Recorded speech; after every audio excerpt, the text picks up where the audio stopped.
So here you find me in Egypt on day 2 of a project, and it's going pretty well.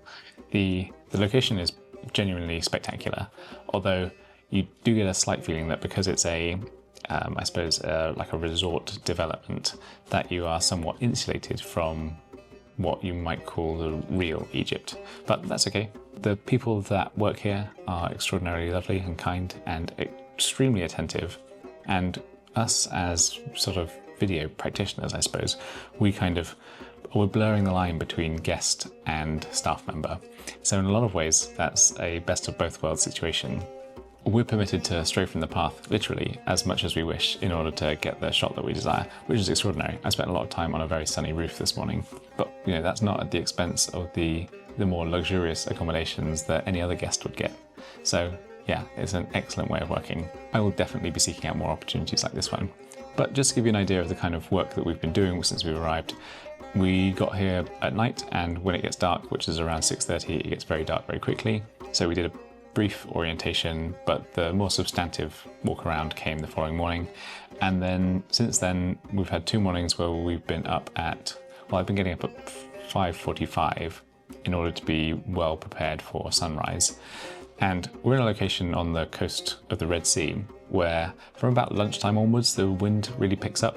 So the best time of day to get all the filming done, or the bulk of the filming, is from around 6 until 10:30, 11. And then any sort of additional bits or stretch bits, you can then circle back around and pick up once the evening comes. But man, anytime I do interiors work, I am reminded that the hard work has already been done. Some architect and stylist and designers have come in and built these extraordinary locations. And really the role of the camera person is reasonably straightforward. All I have to do is make sure I've got media, batteries, and the camera's roughly pointing in the right direction and hit record. That's kind of all there is to it. On this project, I'm utilising a variety of styles of image acquisition. A lot of my other interior stuff, I've leaned heavily on motion control with the Kessler Cine Slider Shooter combo to capture very controlled, very planned shots and camera moves. And that's worked really well for me. You end up with results that not only look professionally captured, but that have a sort of timeless classical aesthetic to them as well. Because I wasn't able to bring that big Kessler with me this time, and I've been relying on the smaller Zeapon Micro 4 slider, which is very good, and I have actually pressed it into service with the Komodo X before, but it really struggles. So instead I've just used it with the ZV-E1, and it's been excellent.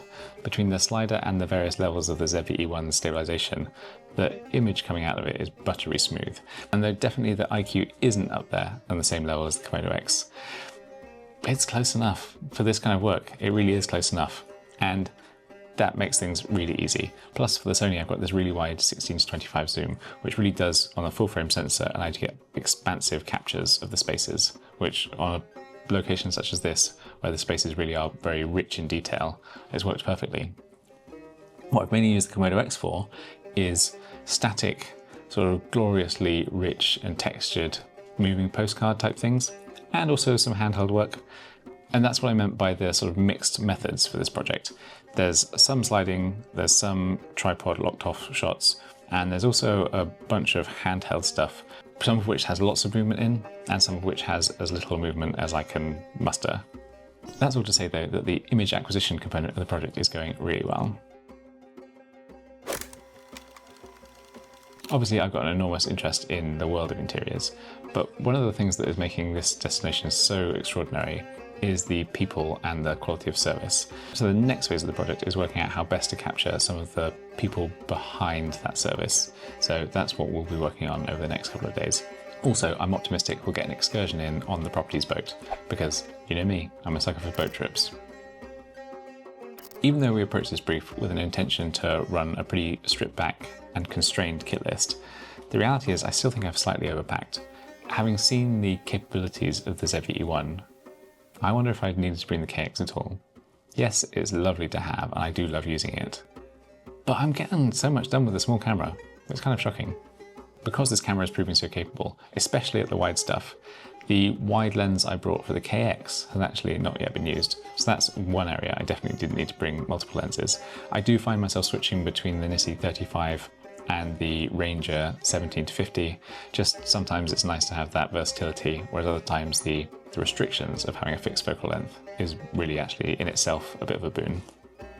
I'm also finding I'm not getting through batteries as quickly as I thought it would on the Komodo X. Partly that's because the capture role is being split between two cameras, and partly that's with the new beta firmware that actually meaningfully reduces the boot time. And the effect of that is you're inclined to turn the camera off between takes if there's going to be a bit of downtime. Whereas before, partly because of the slow boot time and partly because I was operating in an environment where you need to be pretty reactive with the camera, you were just leaving it to run from 100% down to 0, almost uninterrupted. And because of that, I found I've actually brought more V-lock power than I need, which I suppose is a nice position to be in, but you do sort of regret bringing anything that is surplus to requirements. What I didn't bring is any MPF batteries. I just completely slipped my mind, and the slider and pan tilt axis motors between them require 3 Sony MPF batteries. I've got loads at home, completely forgot to pack any. I did think when I realised this that might be it, that might be the gig scuppered. I'm sure I could have actually worked something out, but fortunately each of those slide motors can be controlled from USB-C PD. And I did bring an Anker power brick, which has been inelegantly powering the whole thing. So the day was saved, but it is a bit annoying because it's a stupid thing to forget. Also, I'm working in a much warmer environment than I would normally be, and the ZV-E1 hasn't run into any overheating issues. I'm not doing extended runtime capture, but it's just good to know that it can be used in a quasi-professional capacity at elevated temperatures without hitting the thermal throttling if you're just using it for ordinary, reasonably short clip capture. My intention was to keep this reasonably succinct. I'm not sure I've succeeded in that. There's 7% battery left on the ZV-E1, so I think that's my cue to call it quits. I've been Jack. This is Western Approaches live in the field. This is the forward operating base in Egypt, El Gouna, and thank you very much for watching, as always. If you want to see more of the kind of stuff I'm doing in real time, follow me on Instagram where I'm Jack Filmed, and if you'd like to like and subscribe to the channel, that would be much appreciated. In the meantime, see you soon.